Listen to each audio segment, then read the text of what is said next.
Bem-vindos à nossa segunda aula do curso de Fundamentos da Programação. Nessa aula nós vamos falar um pouco sobre o fluxo do código, como que esse código ele flui, como que ele executa as etapas. Bem, o código ele é quebrado em diversas linhas e até mesmo dentro de uma única linha você pode ter várias etapas. E o código ele vai executando etapa por etapa. Aqui nós temos exemplo de dois códigos. E onde esse código ele é uma linha única e esse código ele está dividido em duas linhas. Então vamos executar aqui agora esse código. Escrever oi. Oi. Uma única linha, uma única ação. Agora esse outro código aqui. Escrever ó. A primeira ação foi concluída. Escrever i. A segunda ação foi concluída. Como vocês podem ver, esses dois códigos diferentes, eles chegaram no mesmo resultado. Todos os dois escreveram oi. A diferença é que esse daqui ele escreveu de uma vez só e esse daqui foi separado em duas vezes. Isso serve como um exemplo para a forma com que diferentes programadores acham diferentes soluções para o mesmo problema. E até mesmo uma mesma solução pode ter vários caminhos para chegar até ela. Esse daqui fez em uma etapa só e esse daqui fez em duas etapas só. Só que todos os dois escreveram oi. Oi aqui e também no nosso código é o nosso output.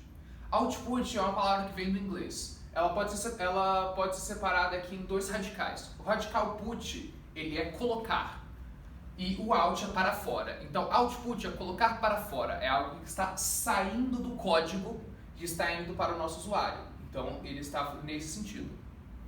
E nós também temos o input, que é o oposto do output. Ele também pode ser separado em dois radicais, onde nós temos put, colocar, e in, dentro.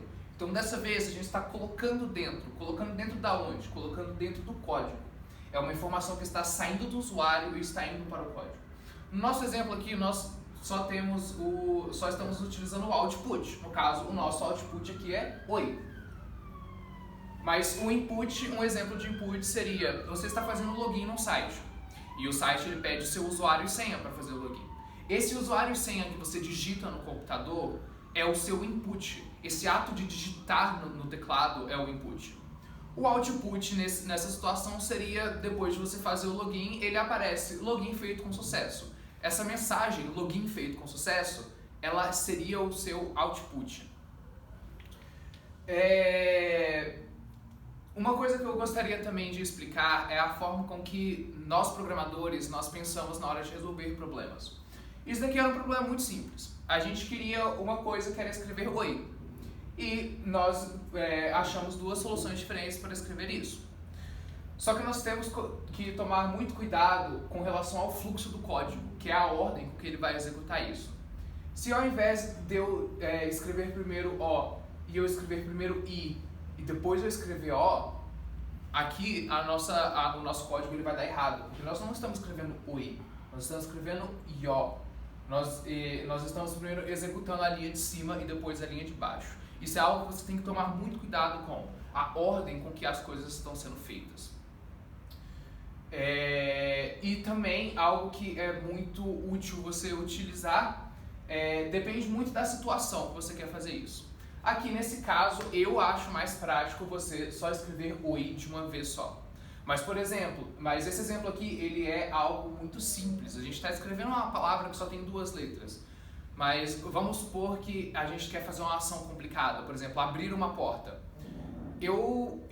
Se eu escrever simplesmente, abra a porta, eu não estou...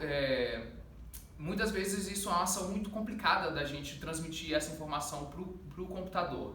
Então, nesse caso, seria melhor a gente separar ele em pedaços pequenos, ações pequenas. Por exemplo, eu me viro até a porta, eu ando até a porta, eu pego na maçaneta, eu viro a maçaneta e eu abro a porta.